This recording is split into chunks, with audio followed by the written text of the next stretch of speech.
Welcome to Talk Junkies, ladies and gentlemen. Thanks for tuning in here to Talk Junkies. You got Paul here live in my house, in my basement, which is what I call my studio. But anyways, thanks for listening.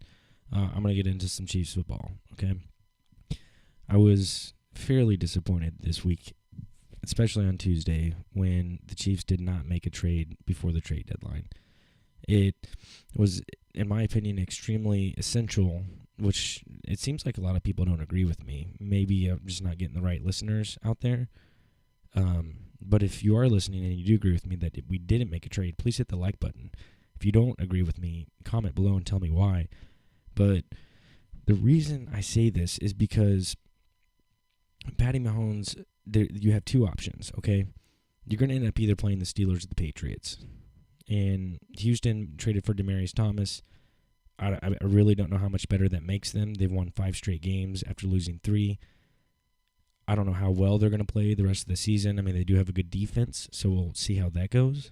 But other than, the AFC, the Chargers, they're ranked 5th now in the power ranking.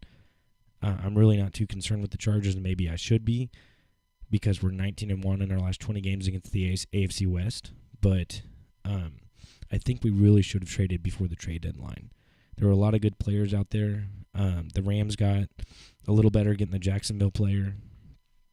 Clinton Diggs going to the Redskins, which they can do whatever they want because Alex Smith is their quarterback. He's never going to win a Super Bowl.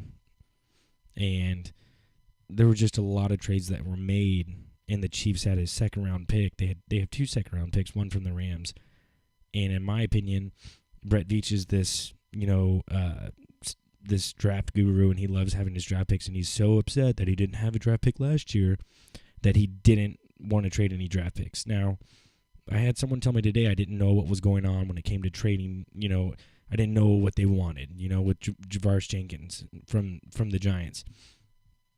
I may have botched his name, I'm sorry, but Jenkins or Collins from the Giants. You're trying to tell me that they would not have taken a second-round pick. They're 1-7, they're in a rebuild stage. So I think that they would have taken a second-round pick and maybe some cash considerations if they do that in the NFL, or even just, we had trade bait with Chris Conley or Demarcus Robinson. So I'm willing to part ways with either of those 2 players in a second-round pick if we could add to the defense. The reason I say that is because when it comes to statistics, and statistics don't lie, granted they're not everything, because at the end of the day, whoever wins the Super Bowl, that's the number one statistic that you want to achieve. But as of right now, at halfway point in the season, the Chiefs' defense is 31st in yards given up, which is 432 yards per game. We're 31st against the pass. We're 27th against the run. We're 21st in points per game at 25.6 points. There are 2 positive stat lines for the Chiefs, 2 that put us in the top 10 in defense this year when it comes to these statistics. And first being turnover differential, which we're 7th in, which is 5. We've had 8 interceptions, 4 fumbles that we've, caused. And third down conversions, we're 5th in the NFL at 34%. Those are the only 2 good statistics that the Kansas City Chiefs defense has right now. Now, I would say that third down conversion is very important. It's a very important stat, and that speaks to what a defense is. And especially people that want to say that the Chiefs' defense is a bend but don't break defense. We put pressure on the quarterback. Dee Ford's had the most pressures in the NFL this year. He has 8 sacks.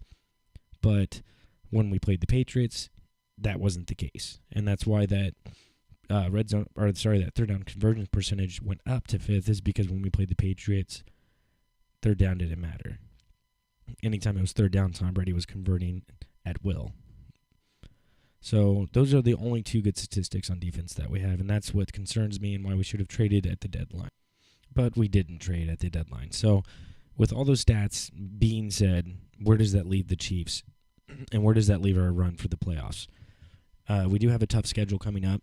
We still play the Rams. We still play the Ravens. We still play the Seahawks. And it's not a guarantee that the road to the Super Bowl is going to go through Arrowhead. And with the way that our defense is playing, does it really even matter if we're going through Arrowhead? That's the biggest question. I had someone comment on my last video. Whenever the Colts went in 2006, they had Bob Sanders. He missed the last 8 games, and then he came back for the playoffs, and then that's the year they went to the Super Bowl and won. Well, Bob Sanders was a young 25, and Eric Berry's 29 now. And Eric Berry's coming off an ailing injury. They weren't the same exact injury. I don't even know what Bob Sanders got injured for in 2006. But I don't really know what we're going to get from Eric Berry. And that's the biggest question. What are we going to get from Eric Berry? No one's going to be able to answer that until he actually gets on the field and shows us what he's got left in the tank. But we'll see when that time comes.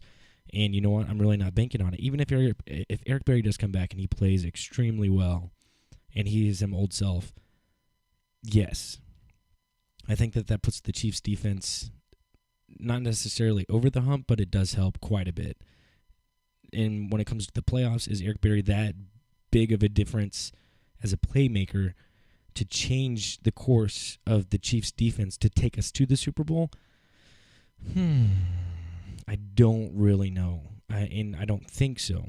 I mean, when Eric Berry, he was playing well last year, or even the year before, Marcus Peters was playing cornerback, and he was a big reason why people didn't really ever throw on that side of the field. And Eric Berry had a couple key plays, some touchdowns off interceptions, but I don't know. I don't know if I'm completely sold on when Eric Berry comes back that he's the answer. And that's the most frustrating thing, why we didn't trade. It was a second-round pick, man. Like, come on, man. Man. Come on, man. Hey, man. And Brett Veach, come on, man. Because if we do not win this year, I think you're giving up a lot. I think you're putting all your eggs in one basket for the future. What did the Kansas City Royals do whenever they won the World Series? They traded. They traded before the trade deadline, and they made it happen. They got players that could play the game and get them a ring. And I know that there's no salary cap in baseball, and the Royals had to do what they had to do because David Glass isn't going to spend the money to continuously have contending teams each and every year. But the Chiefs have a franchise quarterback, a future quarterback, a quarterback that's going to maybe potentially do it every year, or at least could put you in it every single year. But why not do it this year? What's wrong with this year? Clark Hunt, what is wrong with this year? Brett Veach, what is wrong with this year? It just confuses me because the draft is never a guarantee. I mean, I know you find players in the draft like Kareem Hunt and Patrick Mahomes in the first round, but that's not going to happen every year. As Chiefs fans, we know that's not going to happen every year. And I know it's not Carl Peterson, and I know it's not what's-his-face from the Browns, but it doesn't happen every year. So why not trade for a player that's proven in the NFL? And the safety Collins, he was on a rookie deal. Why not trade for him? Why not? Do you guys want to go over the Kansas City Chiefs depth chart on defense? Do you really want to do this? So in the line, the interior line, in the middle of the defense, you have Chris Jones and Derek Nady. Our backups are Jarvis Jenkins and Xavier Williams. You got Alan Bailey, and his backup is Justin Hamilton. Left outside linebacker, you have Justin Houston. You have Tano Passanwall and Nate Orchard. At left interior linebacker, you have Anthony Hitchens, Denorian O'Daniel. And we saw him play a little bit last week against the Broncos. At our right inside linebacker, we have Reggie Ragland, which who knows how long he's going to be out for. I haven't really looked into it, but he has those rib issues. His backup is Ben Neiman. At right outside linebacker, D. Ford, Beast. And then you have Breland Speaks and Frank Zombo. This is where it gets interesting because I know we put pressure, and I know when Justin Houston comes back, it's going to be a different story. And Justin Houston, it seems like this year has showed flashes of himself of that 20-sack season. But it's the secondary, folks.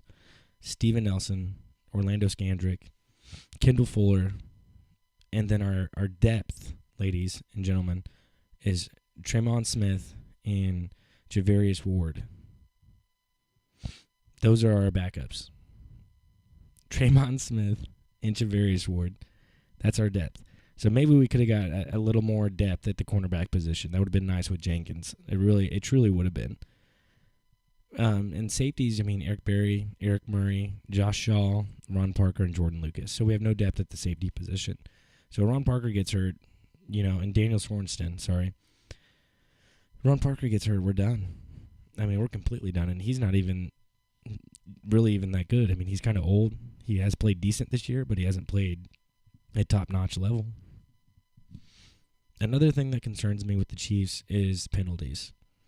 We average 8 penalties per game, which is 30th in the NFL, at 66 yards per game, which is also 30th in the NFL. Normally, Andy Reid's teams do not commit turnovers. Normally, Andy Reid has especially with this group of guys, and a lot of it's on the offensive line. I know we have a lot of false starts. We have a brand new quarterback. We've had 3 different centers this year. I know a lot of it can stem from that. A lot of pass interference calls, a lot of holding calls on defense, a few of which maybe really weren't holding, especially the Scandrick play last week. But that's what's concerning, is obviously the amount of penalties that the Chiefs have had this year. So maybe Andy gets that cleaned up before the end of the year, and that really wouldn't be that much of a focus when it comes to playoffs. But here's the deal. There are 2 options this year, and I'm thinking for the now. I'm a now person. I'm not a future type of person or a past type of person. I won't go back into the past unless it's to watch great replays or talk about great statistics. But I'm not the type that's going to go back and say, oh, well, Lynn Elliott missed these field goals and the Chiefs won it. No, I'm not that type of guy. And I'm not the future kind of guy that say that, oh, in 2 or 3 years when we get these few next draft classes and Brett Veach is just this amazing guy when it comes to drafts, we're going to win like 3 or 4 Super Bowls. I'm not that kind of guy either. I'm really not. I'm the guy that is in it now. I'm watching a 7-1 football team playing their hearts out.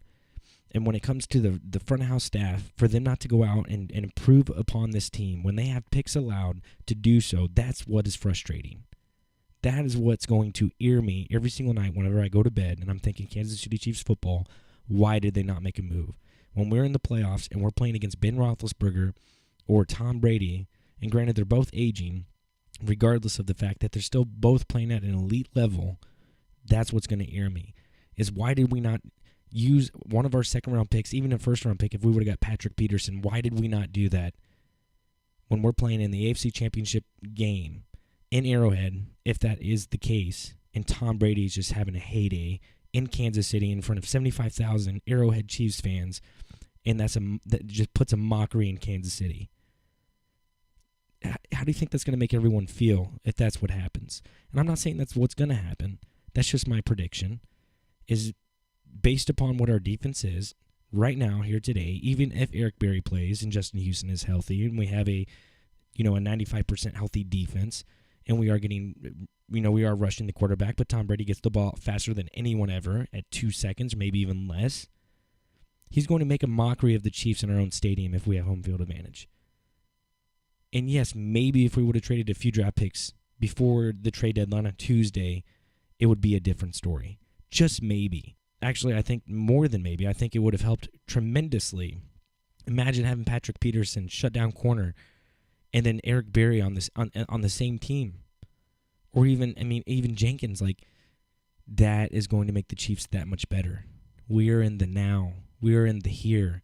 This is what is happening. And maybe that's why I'm not a coach in the NFL or a scout or a front of house operations manager or the GM of the Kansas City Chiefs, because you have to think for the future.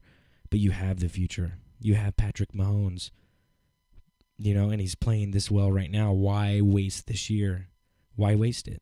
And the only reason I say that we potentially could be wasting it, because what you're banking on right now is a very, very, when it comes to grades for defense, maybe a D defense and an A offense, but basically a rookie quarterback. That's who you're banking on. You're banking on Patty Magic Mahomes. Brett Veach is hoping whenever it comes playoff time that whenever Patrick Mahomes plays, he plays lights out. That's what he's hoping. And he's hoping that he turns into this player, and this is early in his career, so this most likely won't happen this year, no matter how well he plays. Even if he has 50 touchdowns and 4,800 yards passing, there's just no way to tell what he's going to do in the playoffs. We saw what he did against the Patriots in the first quarter. He was very jumpy. And he's missed a lot of plays this year, and I'm not mad. I'm not mad at Patrick Mahomes because he's had such a great season, but he does leave a lot of plays on the field, and no one can deny that with overthrows, with just the few picks he had. But that's just nitpick, and I'm sorry. I'm sorry I'm doing that, but it's the reality. What's he going to do in a playoff game And that first quarter is going to be extremely important. Overthrowing Kareem Hunt, overthrowing Tyreek Hill, overthrowing Travis Kelce in the playoffs, you can't do that. That's not allowed. It's not allowed because you know what? Tom Brady's not going to do that. And against this defense, he doesn't even have to worry about doing that because there's going to be wide open players. There's going to be blown coverages from the defense, and they can run the ball 5 yards per carry. And Bill Belichick will do that because he's smart and he has 5 rings and he wants a 6th. So that's basically where I'm at. That's where I'm at. Tell me where I'm wrong. Tell me where I'm wrong. Tell me why the Chiefs did not use one of their draft picks before Tuesday this week to just add depth to the defense. What is so wrong with that? Are you going to add depth with a second-round pick next year for our defense? Look at Asamoah, or whatever his name is, our second-round pick last year. He surely hasn't added depth from our defense this year. He had one good play last week. One good play on an outside run where he stopped him on a 3rd down. That was it. That's his highlight play of his Kansas City Chiefs career, and that was our second-round pick last year. So tell me why we did not add depth to the defense. And I'll wait. Comment below, please, and let me know where, what your thoughts are. And then maybe they'll get to Brett Veach and maybe we'll hear it. I don't know. It's just frustrating because I think this is a great team and I think we have the opportunities to go to the Super Bowl this year. I just don't think it'll happen because we don't have depth at defense. And that's where I'll leave it. So thanks for listening. Hey, hit the subscribe button down below. Hit the like button. Hit the bell notification. I'm going to try and do a few uploads each week on Kansas City Chiefs football. We're going to destroy the Browns, baby. We're going to destroy the Browns on Sunday. Baker Mayfield's going to get just torched. He has a chip on his shoulder from last time when they played Oklahoma, and he set the all-time college football record for most yards in a game. Patty's going to get revenge on Baker Mayfield. So tune in for that. Hey, thanks for listening. All my junkies out there, have a good night.